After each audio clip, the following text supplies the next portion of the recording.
নমস্কার সবাইকে। আজ একটু ব্যস্ততার মধ্যেই রয়েছি। তো আজকে আসবে আমার দিদিরা তো আছেই, আর আমি আমার বান্ধবীদিকে ইনভাইট করেছি, তো ওরাও আসবে। ওই জন্য রান্নাটা খুব জোর কদমেই চলছে। একদিকে মাংস হচ্ছে আর আমি এদিকে চিলি ফিশ বানাবো বলে এখানে মাছগুলোকে আমি ভেজে নিচ্ছি।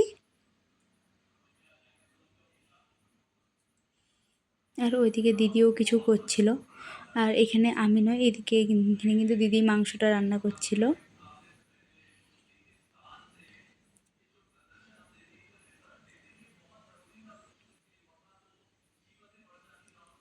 আর এখানে কিন্তু আজকে আমার ক্যামেরাম্যান আমি কিংবা আমার হাজব্যান্ড ছিল না, আজকে ছিল আমার একটা দেওর। তো ক্যামেরাটা কিন্তু ভালোভাবেই করেছে, থ্যাংক ইউ ভাই। এখানে কিন্তু আমি আর দিদি গল্প করতে করতে রান্নাগুলো করেই নিচ্ছিলাম। ওই দিন কিন্তু সত্যি বলতে দিদি আমাকে প্রচুর হেল্প করেছে। আমি তাই দিদিকে বলছিলাম যে যখন সবাইকে ডাকি তখন আমাকে একলাকেই করতে হয়, এখানে এখন তুমি আমাকে হেল্প করে দিচ্ছ।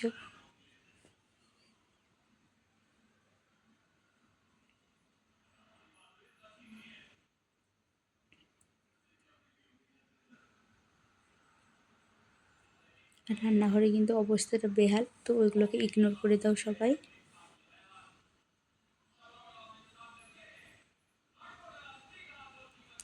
তারপর এখানে বানিয়ে নিয়েছিলাম চিল্লি পনির, এটা হচ্ছে ফিশ চিল্লি, পোলাও, বাসন্তী পোলাও বানিয়েছিলাম, আর এই যে চিকেন কষা, আর ছিল সাদা ভাত।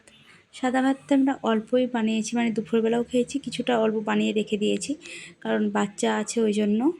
তো এরপরে সন্ধ্যের দিকে নিচ্ছিলাম যে এখানে চলে এসেছিলো মুনমুন আর হচ্ছে তনয়া।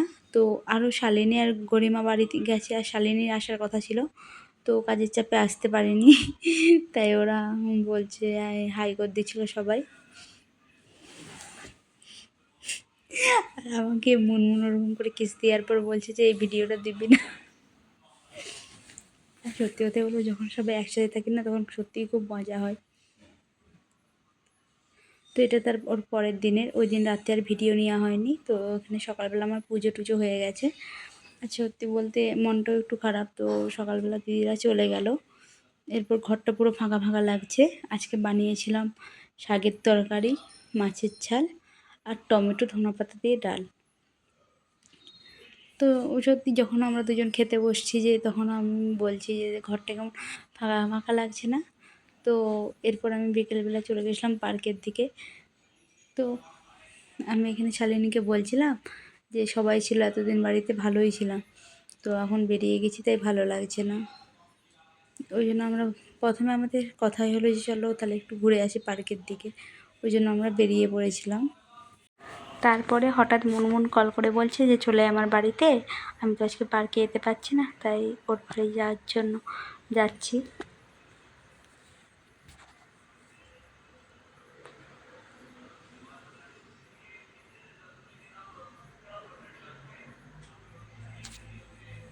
এই যে আমরা সবাই এখানে বসে বসে গল্প করছিলাম।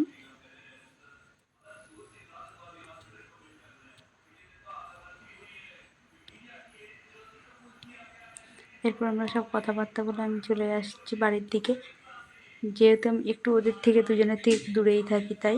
তো আজ ভিডিওটা এখানেই শেষ করছি, কেমন লাগলো জানাবেন।